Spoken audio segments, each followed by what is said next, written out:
What's up, everybody? Zero here. So, I wanted to put together a little build guide just for the sorcerer leveling. This is what I've used. I haven't put together anything really optimal because I wanted to just use what I found so that it was a little bit more realistic. I was able to defeat the capstone at a very early level with this. So, obviously, I'm using the might aspect. I'm using concentration because I used a few conjuration skills. So, I'm obviously using accelerating for more attack speed, taking another form of damage reduction with the ever living aspect. I'm using the hectic aspect to reduce cooldowns, the serpentine aspect so that I have the extra hydra. And this is the kicker. If you can find a high roll on this is a lot of physical damage, and it pretty much just annihilates everything at low levels. So it guarantees an overpower every 20 seconds, and then every time your core skill overpowers, it drops a bunch of volatile blood drops, and then they just explode, and it's a huge AoE explosion. I'll demonstrate that. It's really, really cool. It works well.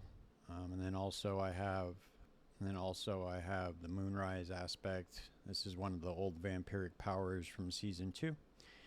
And it just gives you a lot more attack speed with your basic skill because I am still using Arc Lash for leveling. I have the Vampiric Curse here, but I really couldn't find anything that was better to replace this.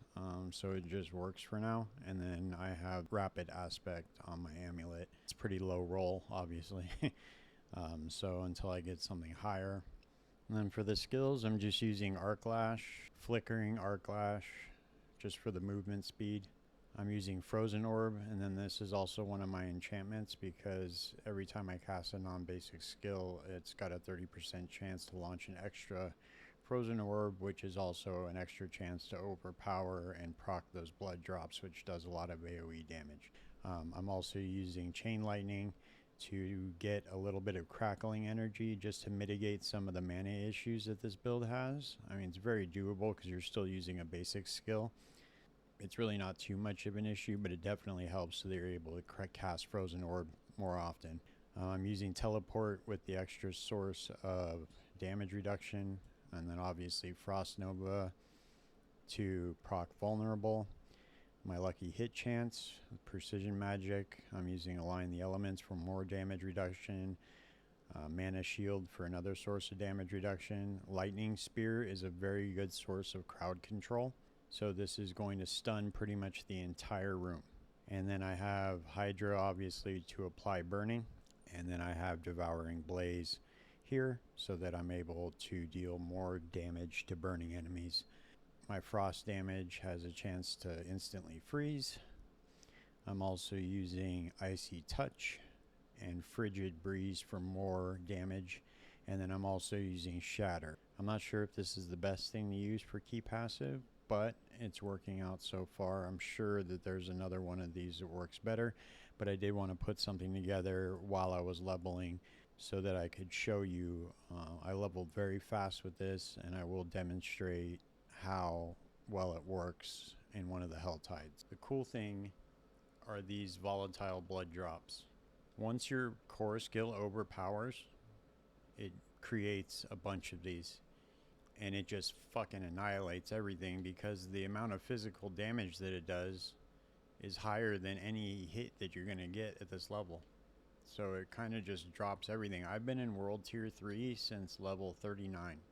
The volatile blood drops were really good for bossing. The only thing is you have to have the monster around them for them obviously to hit. So, but it works really good for clearing. It gives you a bunch of AoE damage.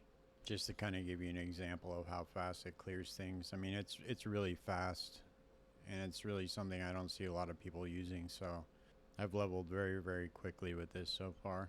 So basically, the lightning spear just stuns everything. The hydras apply burning for devouring blaze. The frost nova obviously applies vulnerable. It's just an extra source. Your frozen orb is going to also do that. And then obviously Arc Lash is just to deal with the mana issues because it is really mana dependent. And until you're able to get certain affixes, it's going to kind of be an issue. But it's really not too bad at all. Like, it's very doable. I wanted to make a more realistic build with stuff that I've just found, like nothing crazy. I haven't traded for anything, or, you know, so I wanted to make something a little bit more realistic than just getting the most ideal affixes on everything. It's cool. It's really powerful. It destroyed the first capstone dungeon like no problem at level 39. And yeah, this is easily going to carry me into the end game until I can make something a little bit different. I think I'm still going to keep the base of it and just add a few extra aspects for like mana, so I can get rid of Arc Lash, and then obviously just optimize the Paragon. I'm also using the enchantments, the Frozen Orb enchantment, and I'm also using the Chain Lightning enchantment because it helps proc the Crackling Energy. The only reason I have the Crackling Energy on right now is just because it helps with the mana issues a little bit. But yeah, those blood drops are really, really cool. I think that's a really cool aspect. I don't know what you want to call this, Tri-Elemental Sorcerer, because it uses pretty much everything. That's my leveling build. Hope that helps. Peace.